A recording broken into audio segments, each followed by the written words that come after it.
ce sujet-là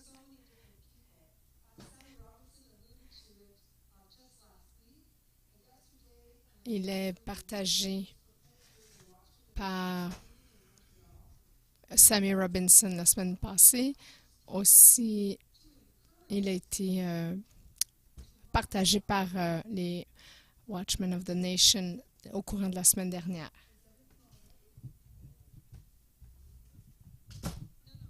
Est-ce que tout est prêt?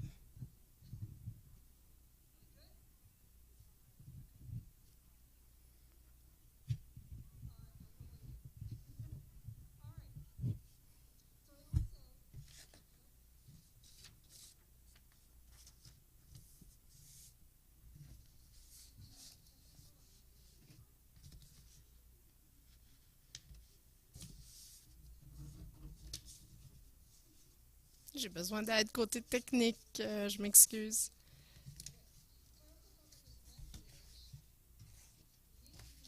Alors, j'ai senti que ce message devait être personnalisé pour cette saison. Alors, je vais utiliser le pronom vous, mais sachez que ça m'inclut. Ce vous-là m'inclut moi aussi.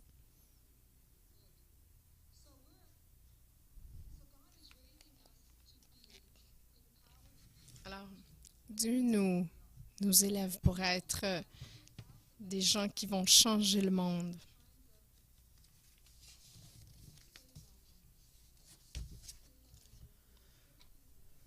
Il va y avoir des moments dans le message de c'est là, c'est-à-dire des moments de réflexion suivant une question que je vais vous partager. Alors, laissez l'Esprit Saint amener une nouvelle vie dans votre perception pour vous amener de l'encouragement et de l'audace pour relâcher la culture du royaume. Alors, premièrement, laissez-moi prier. Père Céleste, je te remercie pour cette parole. Je te demande qu'alors que nous allons entendre, tu puisses remuer notre esprit, raviver notre esprit, guérir ces endroits qui ont besoin de guérison, afin que nous puissions avoir la foi et l'audace de parler en ton nom dans cette atmosphère. Nous te remercions et nous te prions que nos œillères puissent être enlevées, que nos croyances fausses puissent être brisées, afin que nous puissions savoir que c'est ton esprit qui parle la vérité et que nous sachions quoi faire pour être en accord dans le ministère de l'Esprit Saint dans nos vies, dans notre Christ. Amen. Alors, pour devenir quelqu'un qui change le monde, on doit être dans la course. Comme l'apôtre Paul l'a dit, on doit courir la bonne course, mais nous devons nous préparer pour être dans cette course. Alors la question est, sommes-nous à la ligne de départ ou notre focus mal placé nous a éloignés de la traque? Quel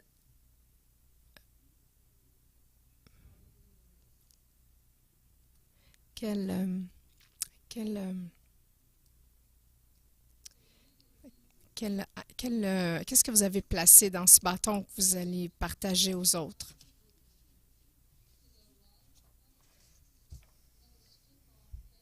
C'est pourquoi nous aussi, qui sommes entourés d'une si grande nuée de témoins, débarrassons-nous de tout fardeau et du péché qui nous cerne si facilement de tous côtés et courons avec endurance l'épreuve qui nous est proposée. Comment est-ce qu'on fait ça? En gardant nos yeux sur Jésus.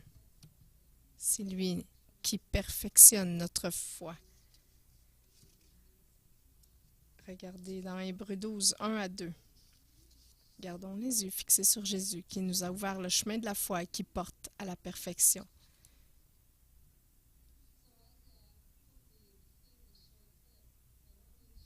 J'ai un petit vidéo.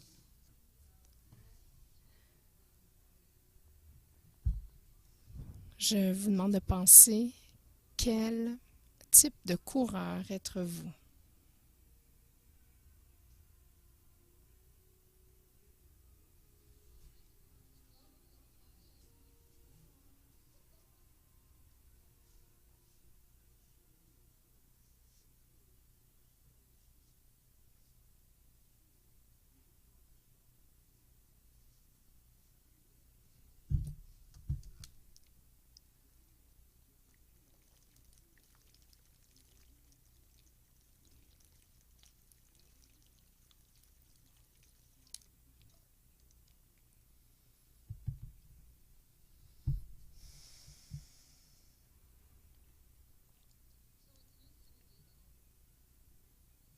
Aujourd'hui, c'est tellement une belle journée ensoleillée.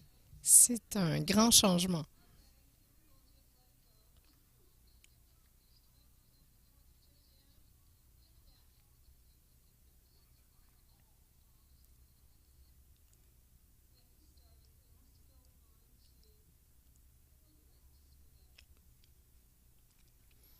Je crois qu'on va abandonner le petit vidéo. Je sais que vous voulez le voir. Moi aussi, j'aimerais.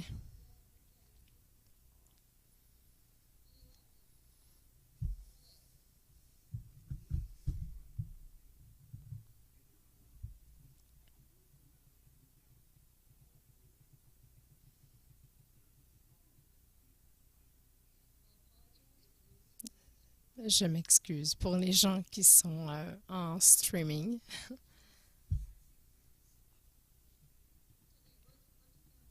Alors, on va laisser tomber la vidéo.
Désolée tout le monde pour cette interruption technique.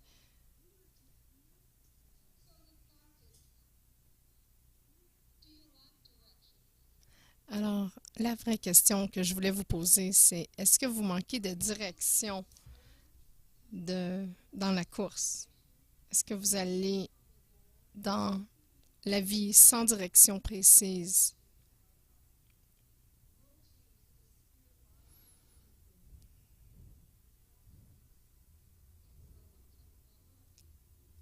Quel type de coureur êtes-vous?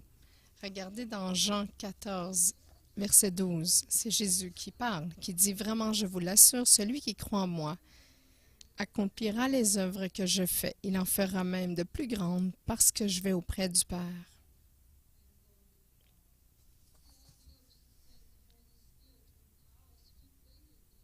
L'Esprit Saint nous donne la puissance et nous sommes remplis de cet Esprit Saint. Alors au moment où on décide de donner notre vie à Jésus, de croire dans son travail sur la croix, son Esprit Saint est venu habiter en nous et nous avons tout le royaume de Dieu à l'intérieur de nous. Alors qu'est-ce qu'on doit faire? C'est d'activer ce royaume. Et il est activé par la relation avec Jésus. Prenez votre autorité sur les œuvres de l'ennemi. Croyez dans ce trésor que Dieu a placé en vous. Pratiquez le royaume. On doit le pratiquer, ce royaume, sur la terre. Il n'y a pas de maladie. Il n'y a pas de besoin pour la délivrance au ciel. Alors, vu que nous avons le royaume à nous, il n'y a pas aucune raison d'attendre avant de manifester ce royaume ici sur la terre. Nous sommes appelés à manifester cette puissance de l'Esprit en prenant autorité. Je vais vous donner une illustration.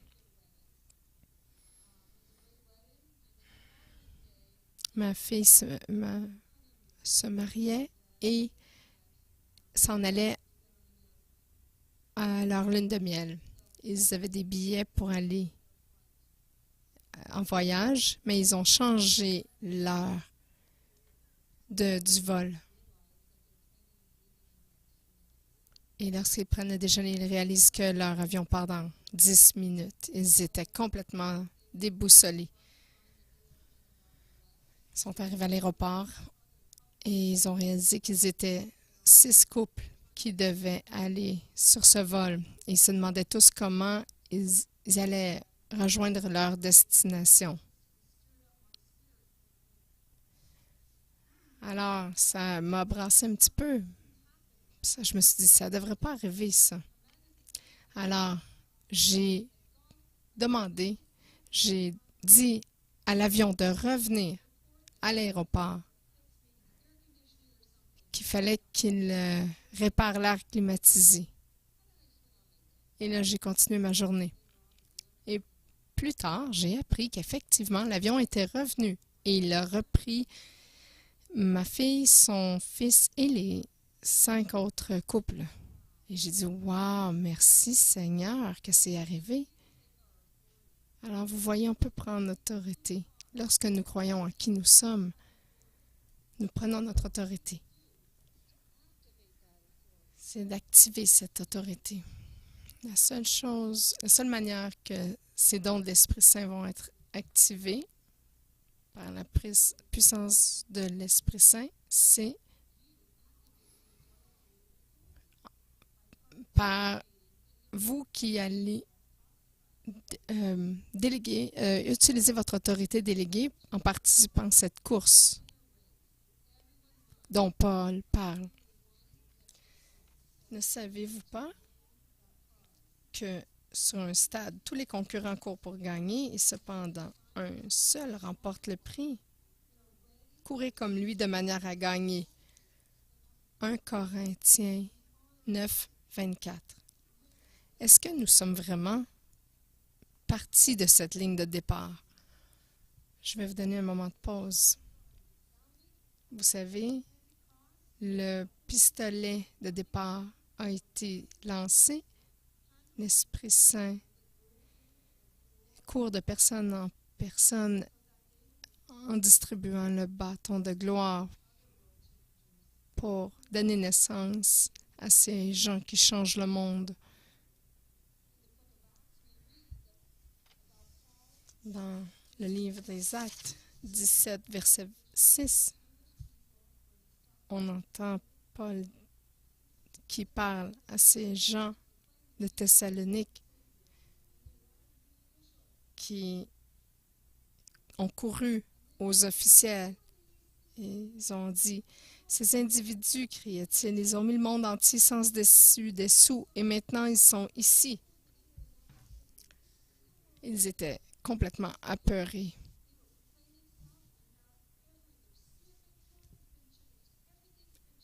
Tout a été changé.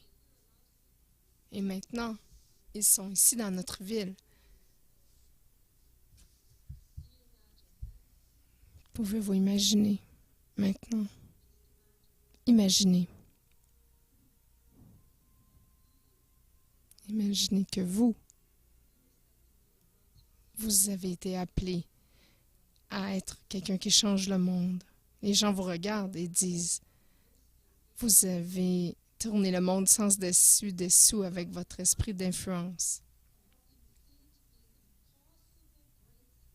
Ce qui semblait une percée impossible.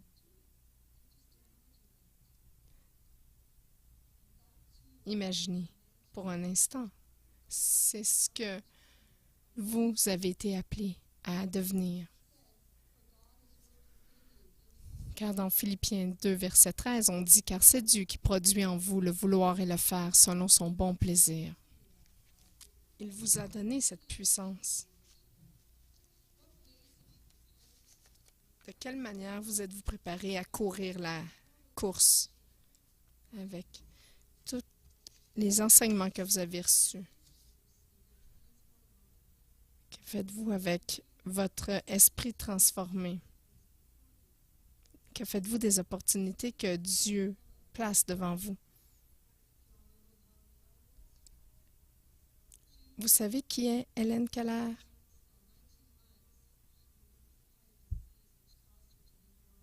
Elle a eu une maladie qui lui a, dans l'enfance, qui l'a amenée à devenir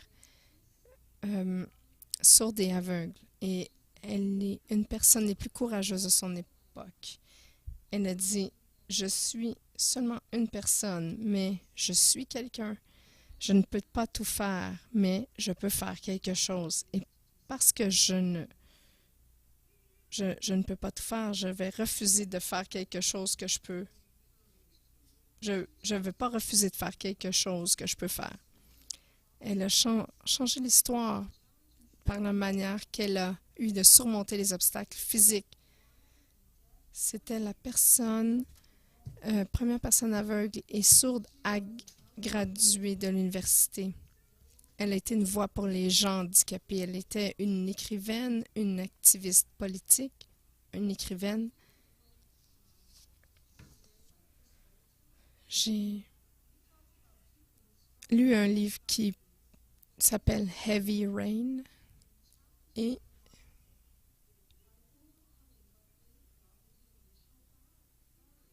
il remet en question les choses qui nous semblent des obstacles. Exemple, on a pensé longtemps que c'était impossible de courir courir 1 mille en bas de 4 minutes. Même les docteurs disaient ça se peut pas. C'est impossible, c'est dangereux pour la santé. Les médecins ayant dit que c'était impossible et dangereux, c'est resté comme ça. Il n'y a personne qui a essayé. Il n'y a personne qui essayait. Mais en 1944, il y a le premier qui a réussi à faire ça en bas de 4 minutes, c'est Roger Bannister. Il a mis au défi le statu quo. Et il a changé le monde par son esprit d'influence. Parce qu'il y a maintenant des centaines de gens qui courent 1 mille en 4 minutes ou moins. Alors, en ayant le témoignage de ceux qui ont été avant eux, ils ont pu dépasser le scepticisme et le ridicule et accomplir ce but. Alors, un autre moment de pause. Avez-vous l'endurance pour rester dans la course où il y a des peurs telles que l'échec qui vous empêchent de rester dans la course? Et qu'en pensez-vous de la peur de ce que les autres vont penser versus la crainte de l'Éternel?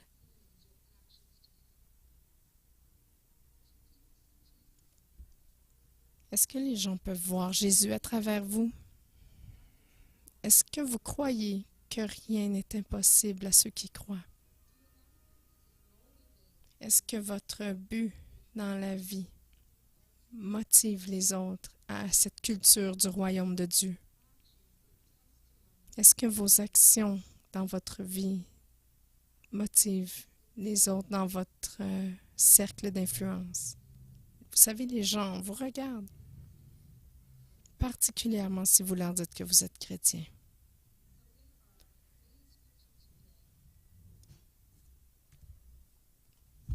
Alors aujourd'hui, notre verset principal dans Hébreux 12, versets 1 à 2. C'est pourquoi nous aussi, qui sommes entourés d'une si grande nuée de témoins,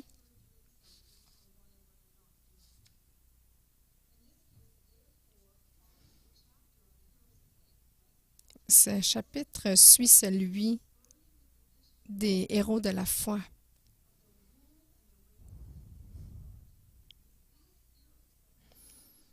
Alors, ces héros qui ont laissé un dépôt de foi, un témoignage exemplaire.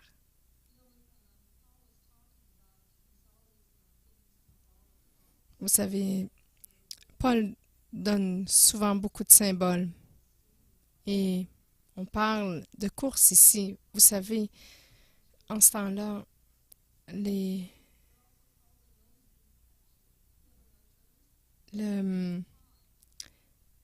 la nuée de témoins est dans le stade qui était rempli de gens, rempli de foi.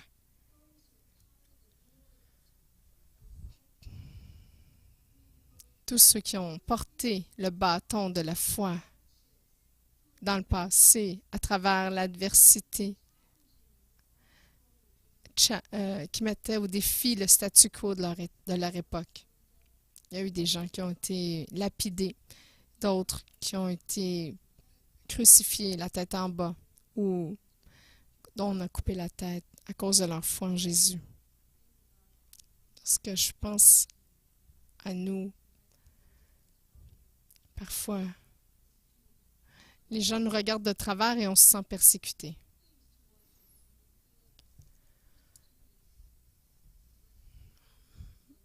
On se sent persécuté, mais regardez tous ces gens dans le passé qui ont souffert. Je crois que nous, on doit devenir un peu plus mature dans notre foi et pas se sentir offusqué dans notre marche. Dans leur témoignage, on voit à quel point ils ont été capables de tenir ferme avec la foi,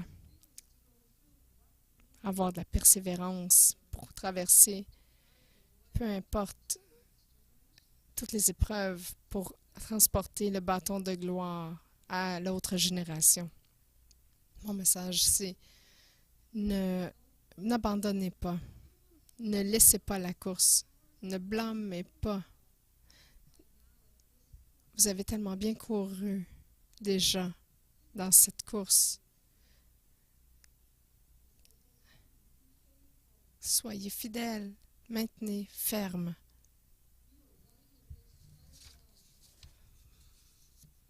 Regardez Galates 5, verset 7. Paul dit, « Vous couriez si bien, qui vous a détourné de l'obéissance à la vérité? » Parfois c'est nous, parfois c'est les autres.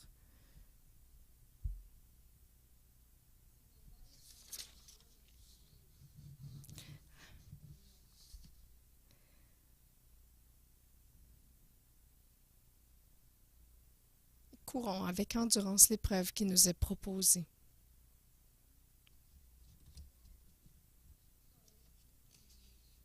Pardon, c'est ce verset-ci que je voulais vous partager. Débarrassons-nous de tout fardeau et du péché qui nous cerne si facilement de tous les côtés.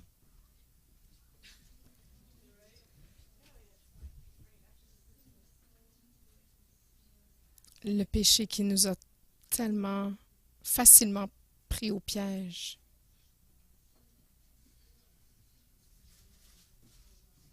Celui qui nous empêche de courir si bien.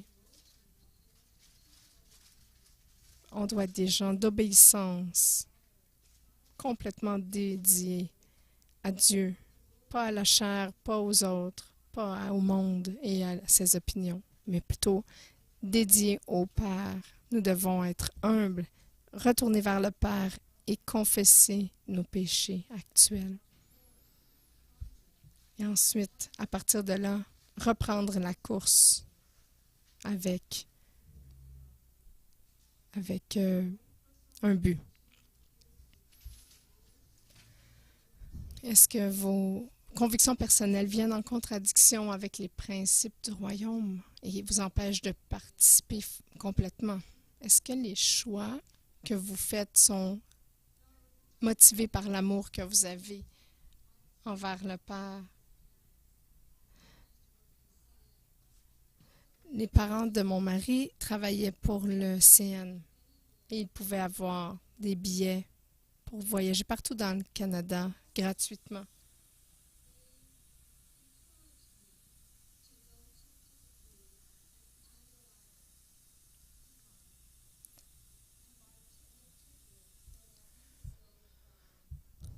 Ils ont essayé de me persuader d'aller voir les gens. Euh, des billets de train, d'aller essayer d'avoir un billet gratuit en me faisant passer pour quelqu'un de la famille proche. Je suis allée voir l'homme qui émettait l'étiquette. Je leur parle. Je n'étais pas certaine que c'était une bonne idée, mais j'ai dit, ça vient de la famille.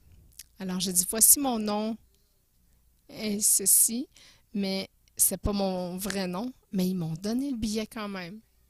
J'ai marché et j'ai dit non. Non, ça fait pas plaisir à Dieu. Si je veux suivre Dieu, je dois être obéissante. Peu importe le coût. Peu importe si je vais pas en voyage. Et peu importe si mon mari se sent mal et que sa famille me rejette pour ça. Alors, je suis retournée au ticket et j'ai donné le ticket au monsieur et j'ai dit, je m'excuse, je peux pas y aller. Et je suis partie. Je me suis sentie soulagée. Il y a eu tellement un poids qui est sorti de mes épaules parce que je savais que j'aimais Dieu plus que tout. Alors, il y a ces temps où on peut se détourner de ce qu'on a fait et se retourner vers Dieu. Et de savoir que pour Dieu, on fait les choses comme elles se doivent. On entend plein d'histoires à travers la Bible de gens qui choisissent d'aller contre le flot de la société ou contre les principes de leur famille. Ils choisissent de rester obéissants, d'être des influenceurs au lieu d'être influencés. Tout ça parce que leur amour pour le Père est plus grand que tout.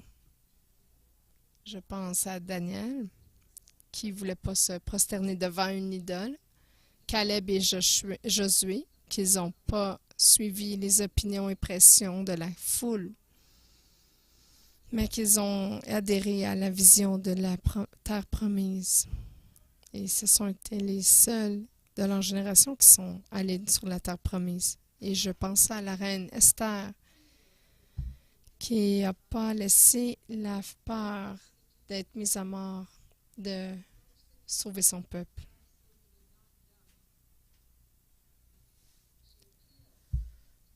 Elle a fait un appel au roi et elle a gagné sa faveur. Elle a sauvé son peuple juif de l'extinction. Elle a complètement accueilli l'objectif que Dieu lui avait proposé. Elle a utilisé son esprit d'influence à un endroit, à une place que Dieu l'a placée pour un temps comme ça.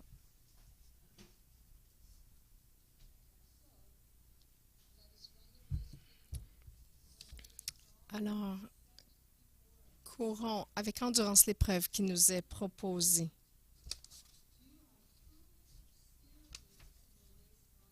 Avez-vous de l'expérience prouvée pour la course que Dieu a placée devant vous?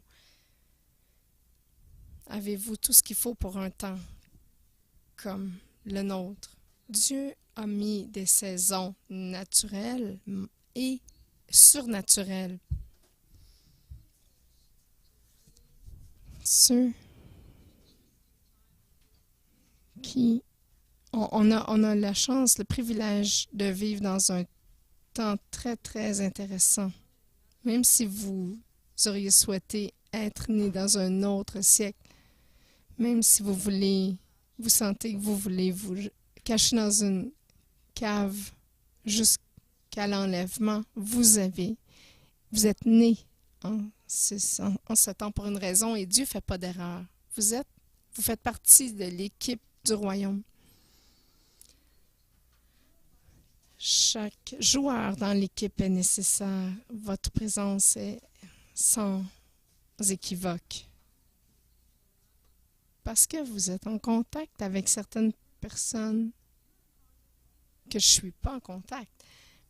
Et je suis en contact avec des gens avec lesquels vous n'êtes pas en contact. Donc, on peut tous ensemble être unis et multiplier notre influence. Et nous pouvons introduire les gens au royaume de Dieu et à sa culture.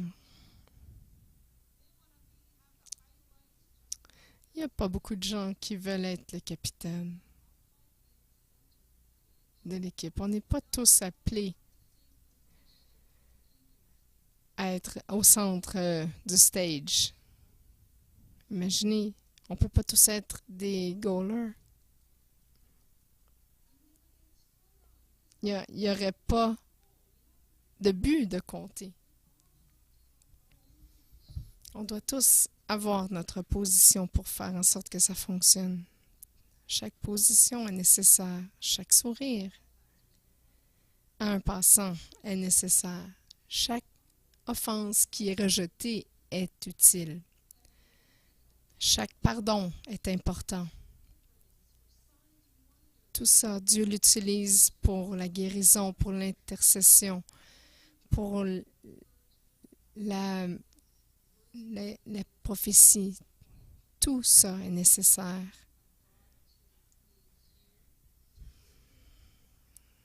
L'équipe du royaume de Dieu a besoin de vous pour remplir sa mission pour notre époque.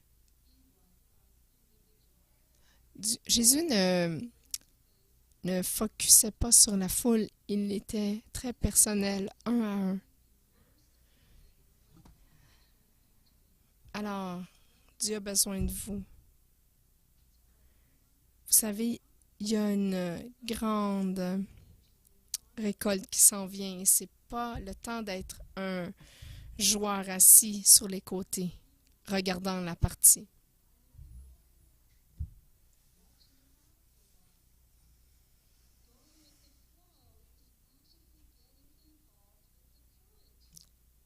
Aller dans le flot, c'est d'être dirigé par l'esprit et rempli de l'esprit. Pas regarder les nuages sur le rivage. Je ne sais pas si on a tous remarqué, mais il y a des gens à l'extérieur qui meurent et qui doivent entendre à propos de celui qui donne la vie et la vie en abondance. Ils doivent expérimenter cette puissance du royaume pour que le Père soit glorifié à travers vous. Nous sommes tous des porteurs de sa gloire. Vous savez, Jésus a prié pour nous.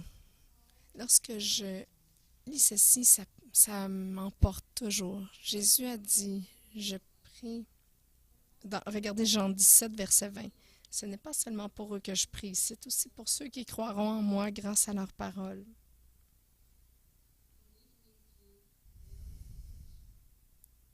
À travers leur message. Jésus ajoute dans le verset 22, « Je leur ai donné la gloire que tu m'as donnée. »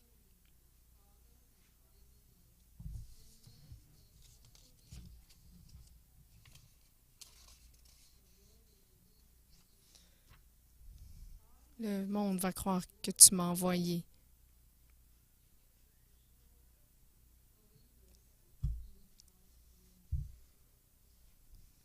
Croyants, tout un chacun, vous avez la gloire de Dieu en vous. C'est pas merveilleux? Le Père nous a donné à vous, à moi, tout ce que ça prend pour courir cette course. Vous l'avez, lui.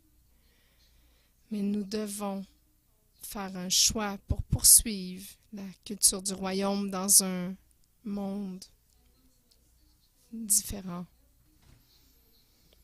Nous devons faire ce choix dans chaque situation. Mais Dieu est là, prêt, capable et désirant de montrer sa gloire. Dans 2 Chroniques, on dit, la parole dit, il cherche à montrer sa gloire en notre faveur. Un regard dans sa direction, de changer notre focus des mauvaises nouvelles à sa nouvelle, sa bonne nouvelle, de la rébellion à l'obéissance, de l'égocentrisme à la compassion. Ça l'attire irrésistiblement en nous, vers nous, en nous, et ça nous rend plus forts.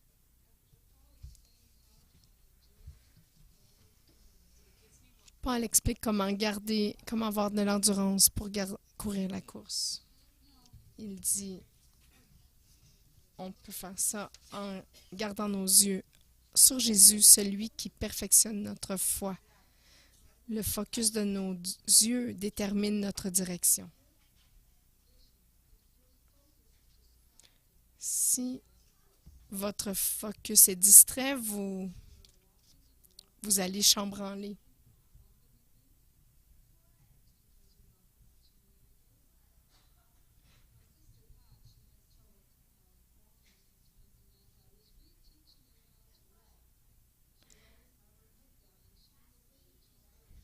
Lorsqu'on regarde par terre parce qu'on a peur de tomber, on va tomber.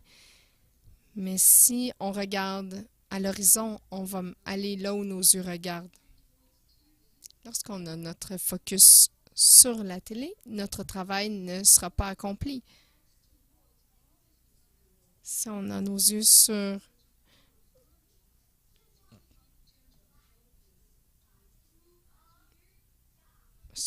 tout ce qui va mal dans le monde, c'est difficile de rester encouragé. On va être découragé et on va avoir de la difficulté à garder nos yeux sur la culture du royaume.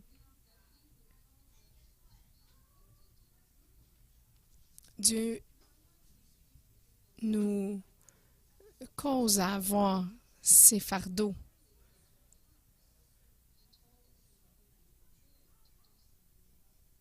Et il nous les permet de les ressentir pour faire quelque chose avec ceux-ci. Regardez Ésaïe 60.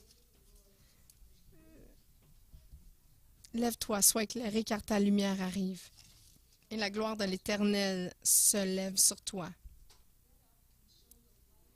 Levez-vous et montrez la lumière de Christ en vous.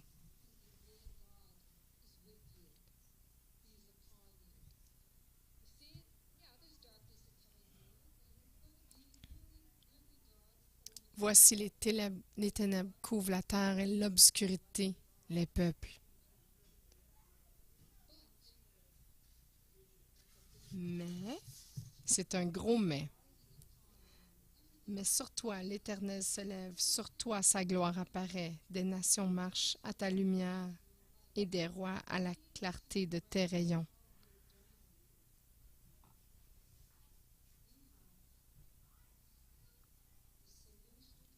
Nous avons la solution pour les problèmes des gens. Et vous transportez cette solution en vous. Le miracle que quelqu'un attend est en vous. Il n'attend qu'un moment divin soit manifesté. Car l'Esprit de Dieu est en vous. Vous avez sa sagesse, sa parole de révélation, de connaissance, de puissance et tellement plus. Vous savez, toutes les nations sont ici au Québec. Les rois, c'est ceux qui sont les leaders, les patrons. Toute personne qui est en position d'influence regarde à vous pour une réponse. Et c'est la brillance de votre aurore qui va les attirer. Celle qui perce à travers vous. Alors, la question, c'est qu'est-ce qu'il y a dans votre bâton? Quelle testament est-ce que vous léguez à la prochaine génération? Avez-vous porté votre bâton avec vigueur, zèle et détermination ou vous l'avez laissé glisser hors de votre main? Vous savez, il n'est pas trop tard pour le reprendre fermement et racheter le temps. Nous voulons tous terminer bien. Alors, avez-vous déterminé de finir la course d'une bonne manière? Nous devons avoir une vision de comment nous allons passer notre vie afin que, à la fin, nous sommes allés là où nous devions aller et ayant fait ce que nous devions faire.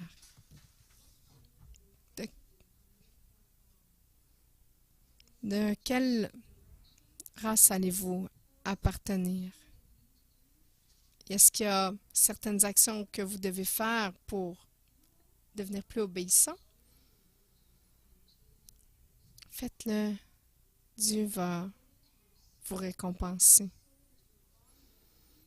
Mettez ça dans votre esprit, dans votre corps, dans votre cœur, que vous êtes un changeur, quelqu'un qui peut changer le monde, qui est rempli de puissance par l'Esprit Saint. Nous devons raviver notre esprit, notre être entier. Arrêtez d'écouter les mensonges de l'ennemi qui dit qu'on ne va jamais accomplir rien, qu'on n'a pas ce qu'il faut. Vous avez ce qu'il faut. Vous avez le Père qui vit en vous. Tout le royaume de Dieu est en vous. Alors, reprenez le jeu. Reprenez votre position. Nous avons besoin que vous participiez pour être dans l'équipe du royaume. Nous devons connaître le Père mieux, comprendre ses voies, tout comme Jésus l'a appris. Pour avoir des yeux, pour voir ce que Jésus fait et faire ce qu'il fait. Tellement près de l'Esprit Saint, de le laisser vous diriger, d'avancer d'un pas de foi, d'utiliser votre autorité qui a été déléguée et d'amener le royaume à vous, par vous, autour de vous, de ne pas avoir peur, de transporter ce bâton de gloire pour honorer le Père.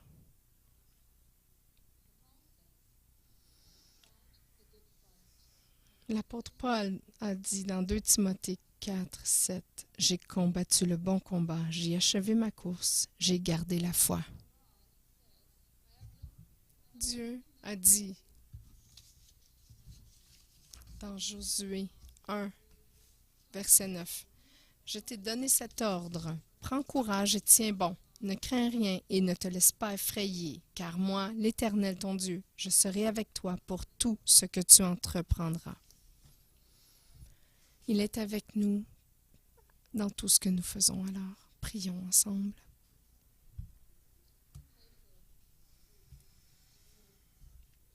Je vais prier pour l'audace, le courage. Père, je prie pour nous tous. Levez votre main en accord. Père, je prie pour ceux qui ont leurs mains. Mais levez maintenant, vous les voyez, tu les vois. Je prie que tu donnes à tous l'audace, que nous soyons tellement audacieux et courageux, que nous puissions avancer pour faire ce que tu veux que nous fassions dans ce temps, dans notre sphère d'influence. Père, je te demande de nous donner de la force, stabilité pour ne pas nous détourner, mais de continuer à maintenir ferme dans notre foi en toi. Aide-nous à avancer lorsque tu nous donnes ces opportunités, qu'on puisse laisser venir ici l'atmosphère du royaume et toucher ceux que tu nous envoies. Qu'on puisse te prendre au sérieux, Père, parce que tu n'es pas fou, tu n'es pas un idiot.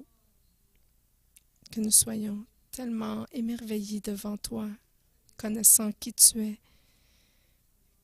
que nous puissions désirer faire tout ce qu'on peut faire pour exprimer ton amour à ceux autour de nous, pour être des gens qui changent le monde et amener ta gloire partout où nous allons.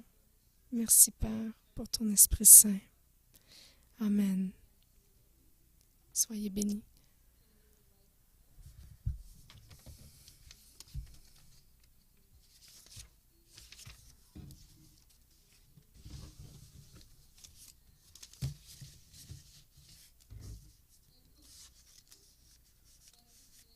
Soyez bénis.